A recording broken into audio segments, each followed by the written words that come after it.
I'm going in, dog. Yeah, it's a road.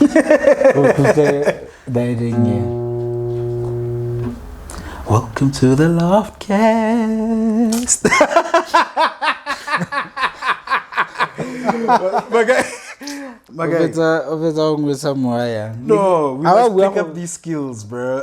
I told you I'm going to start an opening for today's episode with my newly learned guitar skills. Hey, hey.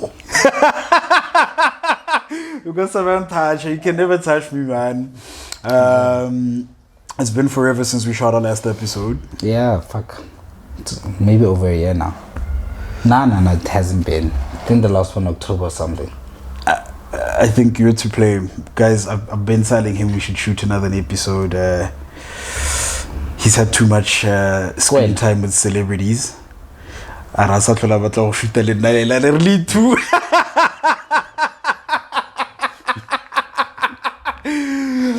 I thought I have my best friend and I should sing a podcast. Schedules are almost hectic, you guys. So hectic.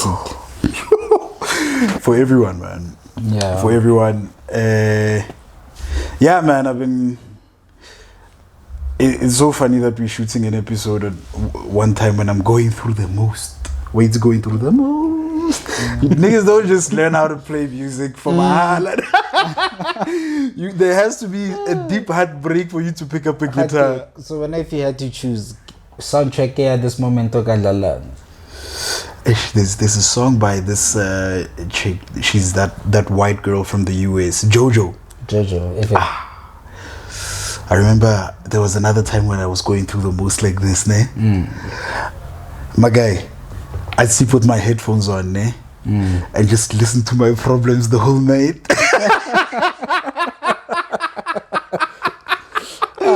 I just listened to my problems the whole night, man. Yeah.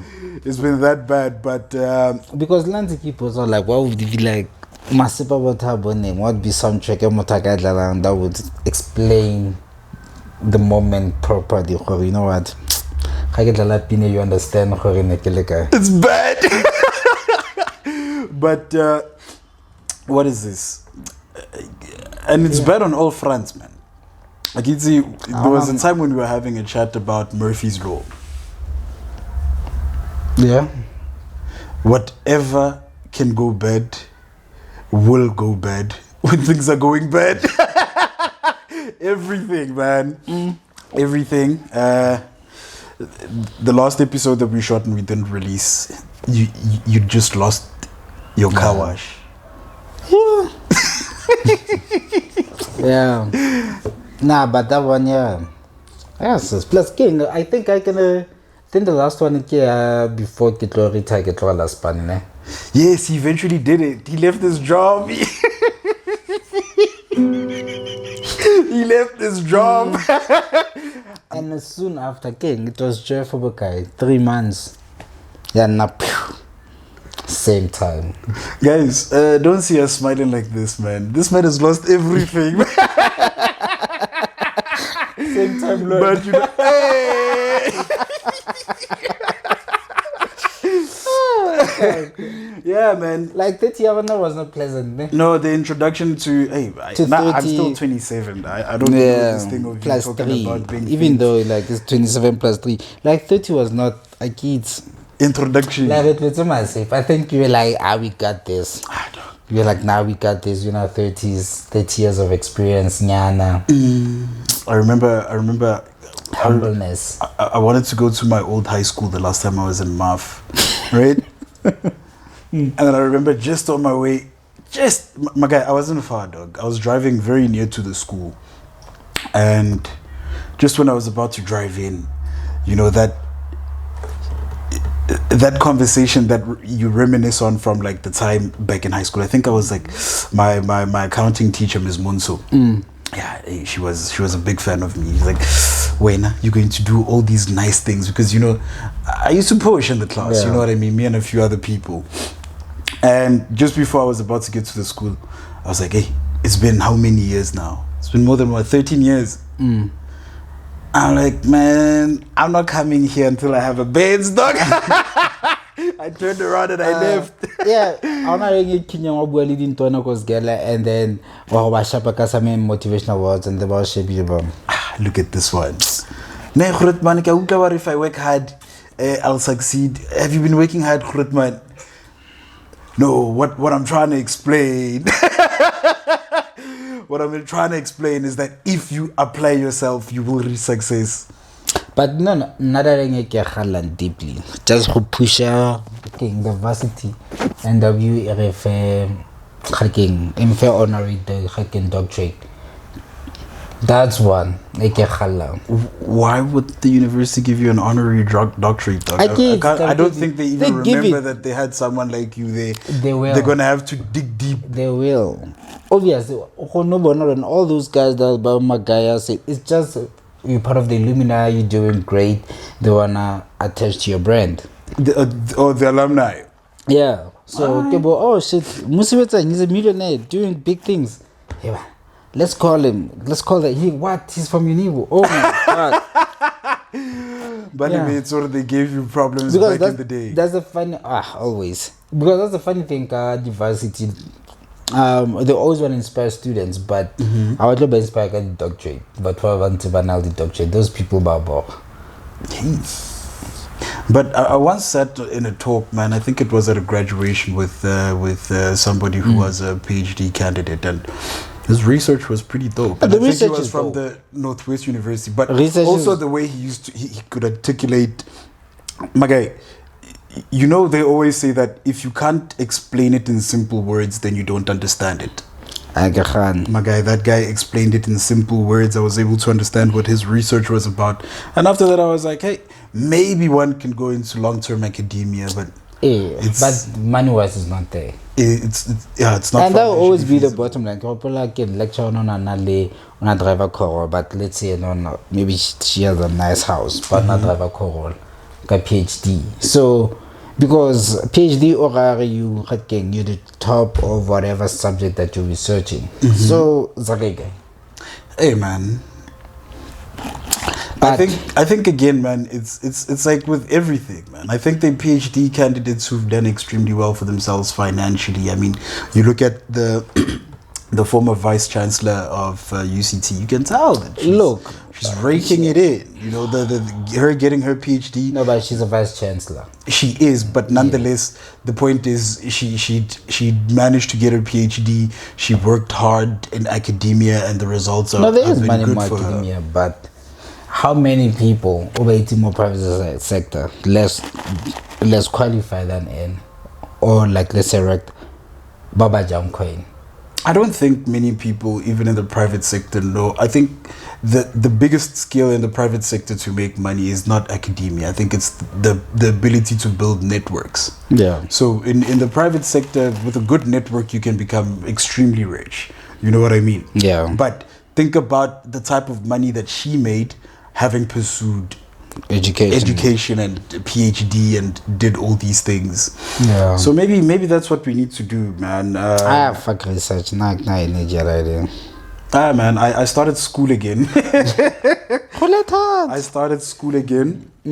I'm a first year student. I'm pushing there at the Boston. You know this, guys. Learning after you have a kid and when you have stress is it's not easy. Just you know why you. It's not easy at all. But another problem, I don't have the discipline to self-study. I don't. It was better when you went to someone about it. I feel like it. No, but I think it's the punishment of us being used to being spoon-fed like that, because you can, having gone through an actual university and now doing ODL. It's what UNISA used to refer to. ODL, okay. Open distance learning.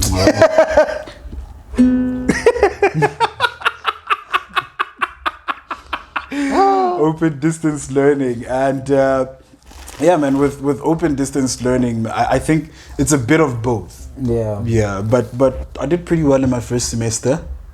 I think my biggest challenge now maybe is going to be trying to fund like the rest of my education. So if anybody's out there who knows any private bursaries, Yeah, let me know. Send me a link. Do something. Well, NSFAS is all sharp. Aish, man, I don't know. Maybe that's one Did thing they we find can you, though? also put it. There was a time back when uni when they like, dude, I don't know how they gave me like 10K. You know. That was it. That was it, man. But I did very badly that year. I did very badly that year. So if you're I'm not being those honest people. myself. What is the NSFAS about passing everything? My guy, the NSFAS had come in. I think it was 3 months into the semester when I was even thinking that, hey, it's done deals with my first semester. This is now back in, it's back in 20 something back there. And then what they did is that they funded me 3 months into the semester, right? And I'd already had that give up spirit, so so by the time they funded me and I got like the SMS, the semester had already beaten me by a full 3 months. There'd been submissions put in, you know what I mean? Saving the semester. So yeah, man, I think that's something we don't talk about enough, eh? How we struggle with like your first time rodeo with an institution of higher learning. For me, is a very traumatic experience. I think the best thing to do for most people, if you can start working on if you can get these jobs that require like these 6-month certificates, something extremely affordable that you can pay off yourself if you get a job at a restaurant. Those are advices that I think I would have used. But yeah, Maya, no, you can't give that advice of it about a 3-year degree. No, I think, and that's maybe a second layer to the chat, is that if you're going to start a second degree, right? Chances are it's going to be all on you. So there's a certain responsibility that you put on yourself that you don't always necessarily see when you're a young guy, your first time around at varsity. You know what I mean? That's why it's always so surprising when you hear that there's a 22-year-old PhD candidate. You know what I mean? Because most of us, you never see the importance of an education until you need to go job hunting and until you need to start paying for it yourself. Yeah. That's been my experience. But it's the funny thing, you need it, but as soon as you're there, you see you're like, fuck.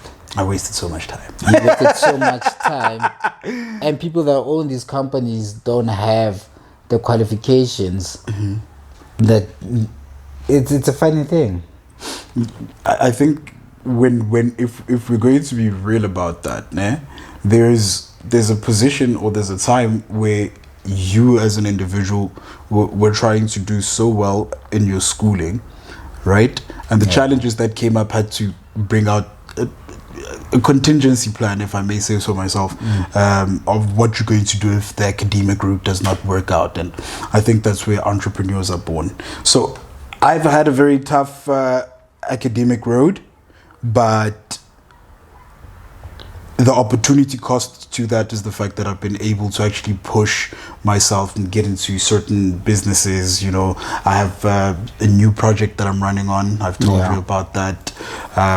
Working on things like compliance, which I think is just another way for, big legacy companies and huge stakeholders to just keep everybody out. No. Some good news, Nyan. It is great news. But in the midst of tlaka, no. I think what I'd like to do about it is perhaps let's get be our compliance about it. Yeah. Once compliance has been settled, everybody will definitely know, because I think most of these people are going to be our customers. Yeah, because most of them, and it's easier now because the reason we started the podcast is to support whatever business that we have, because now instead of building the website and all those because the main thing of business is trying to find reach. Yes. And the podcast is the easiest. Not the easiest. It's actually very tough. It's very tough. The thing is with the podcast is that it doesn't want monetary capital. Yeah. It needs a lot of effort capital. No, like monetary needs. It does, right? But we can always catch up to that. You know what I mean? We can always catch up to that. That's why we're growing. With Brian, he's our new camera guy. But we'll see. Maybe we'll see, man. Hopefully, as a team, we can push it as well as we I want. think no, know what we're gonna do. So, right, kana ta bele mo tsogo mo tsogo ma ona we me. Wait, I remember when I was in grade 8. So I was randomly chilling like this. He's like, dude, you're calling problems to your life. So, oh man. But so yeah, we'll slowly build, and then I think commit to like 2 per month. Yeah, I think good 2 episodes per month, but 2 episodes per month. Yeah, we already have our little community here. I'm sure everybody's angry with us that we haven't released an episode in a long time. They're not angry; they forgot about us. They did, ne? Yeah, but now we have to come back and knock on something. Be like, hey, it's us again. It's us again. We know. Yeah, we've been going through the most, but we're back. But I've been checking. There were random people that watch Sin. We still have that 100 hasn't left. But I don't think they would randomly just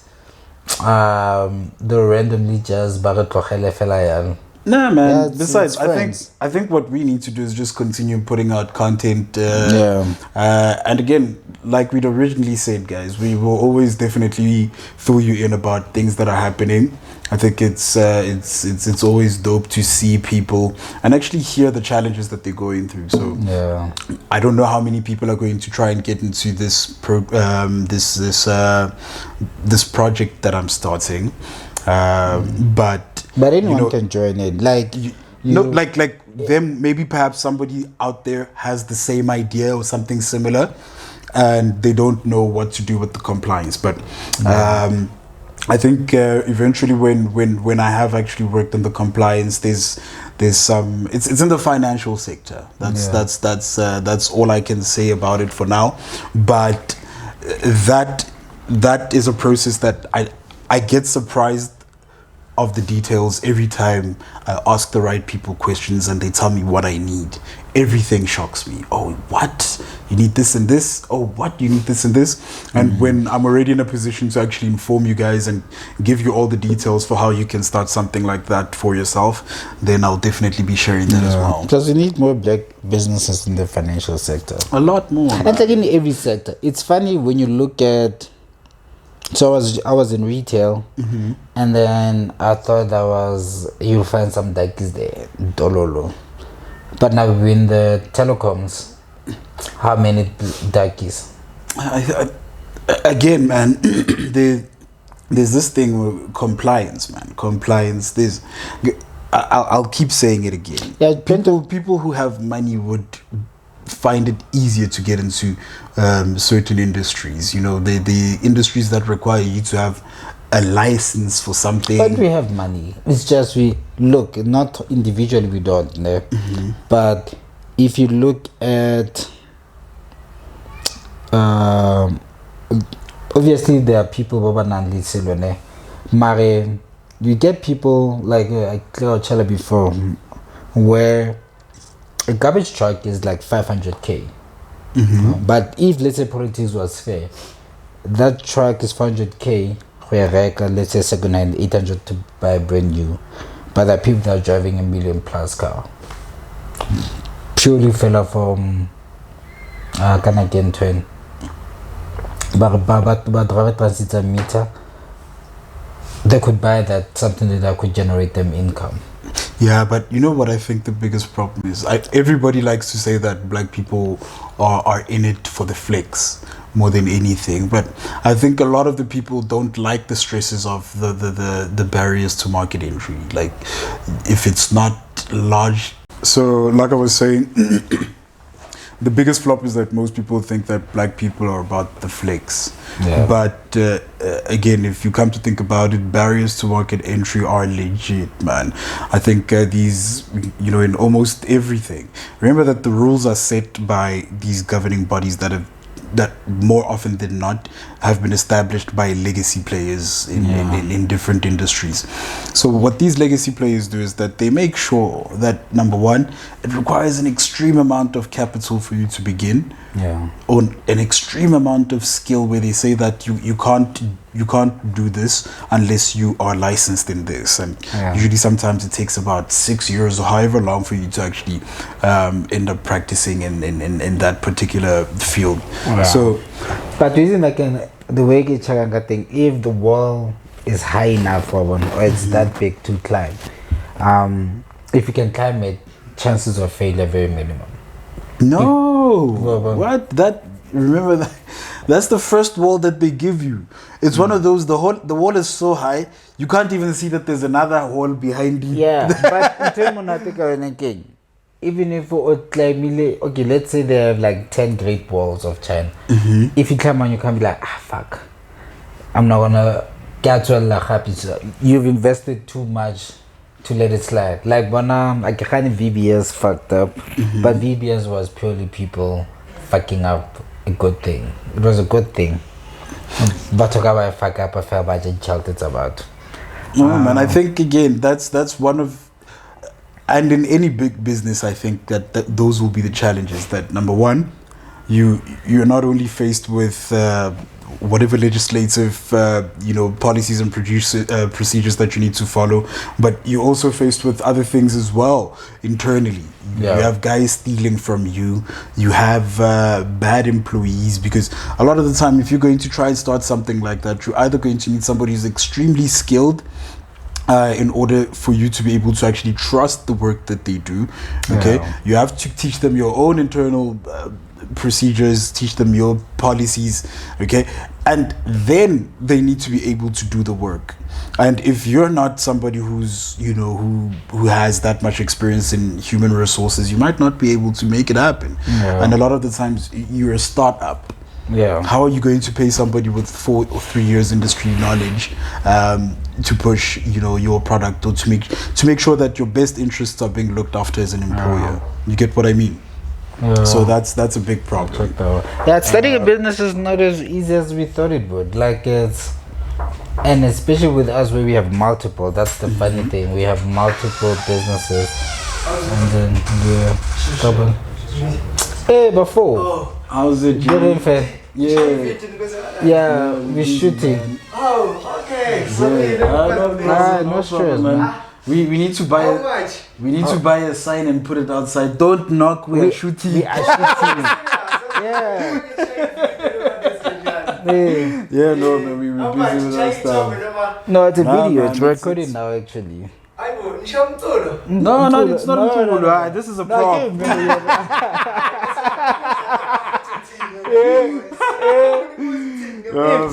Hey, your voice okay.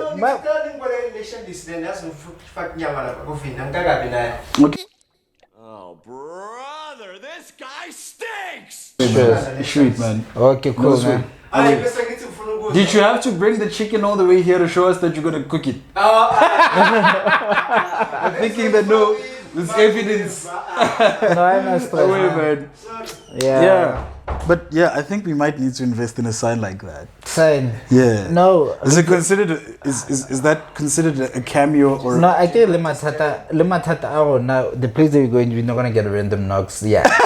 So we'll talk about it. So what do you call that? Was that a cameo or was that a blooper? An ad-lib. Is that? Yeah. Okay then. So yeah, we're not gonna get randoms like that. But what were you saying? You were still saying? Kelebet. Oh my God. Kelebet. No, but yeah, generally speaking, that is my take on the type of industry that we're trying to go into. So the cleaning will take. I get it. The cleaning is not an easy. It's not an easy one as we thought. It's labor intensive. So literally what we're doing is back to the drawing board. The podcast is back to the drawing board. Cleaning is back to the drawing board. The idea we're working on it to get it off the ground. And yeah, so the only thing I'll create, so not personally, I'm not gonna leave my job anytime soon. Once bitten, twice shy. But the plan is my next retirement is at the age of 40. That one I want to do. So the next retirement is the next age of 40. I kids probably to cover yet some mosaic cover so with some more time. So the podcast, we still, so this is just an episode to show you guys Kore, we are here, we're still alive, and then the channel will be getting bigger, the content will get wider, and then we put music and also Sankanako. But Me, never. so schedule sa it's finyana on a free time nyana. The sponsor we got a promotion or jamana in the midst of. Why would you raise that now? But yeah, some good news. We can't Some always be good crying. news, You know what I mean? It's been dope so far. I'm stepping into the new role, but that's a conversation for the next episode. Yeah. For now, we just wanted to tell you guys we're still here for you. Yeah, so we're more engaging. So Akiti, we'll do 2 more, just us, and then we'll invite someone to come over. Yeah, we need to start getting more. And getting our mates. I think the next one, then after the next one, we'll work on getting Keda to come. That one is going to make the ladies very happy. I actually want to see our subscribers. But guys, you'll be everybody who watches television will definitely be a fan. So we'll do that, and then we'll see. So it's going to be an interesting. Okay, 6 months, ne? The last we're in August, so August. We're practically 5 months away from 5 months. So we have 4 months because December. Hey, So what we'll do is we'll see what we can do in the next 4 months, how we can turn around. I've lost shit. Yes, I have to buy all the shit again. Likely I lost material shit. no man, but there was still a lot of material that we have. Let's just work on rebuilding what we're rebuilding, and keep the guys in the loop, man. Hey, Cash guys, Crusaders. the life of an entrepreneur, and like everybody's taking on so much. Yeah, I feel like as long as you need something, when you have that desire to have more desire to change your life, to make shit happen, it's not going to be an easy one. No, of course it's not. But everybody must just stay strong. For today's episode, that's it. That's man. it. It's good to hear from you, my man. Good, yeah. I hope that we can actually stick to the schedule properly this time with some of the free time that we have. Yeah, before releasing as many episodes. So it's been a year of loss. So we'll share our No, mine will come last. So anyone that's thinking about quitting, I'll take you through journey like how I was lucky to recover. It was a hard but the recovery was not as bad. Like when I tell your doctor, like, this guy is gonna be in a coma for 6 months, and then you wake up out in one. Yeah, you wake up after a month. They were like, "Yo, we thought you were gonna die." Like, we were thinking of switching machines off. So that's what's up. Now we'll put out maybe a 4-part episode. Maybe where we discuss either your challenges, your immediate challenges, and then maybe my immediate challenges, and then we might round it off with our challenges as a company. Yeah. But for now, guys.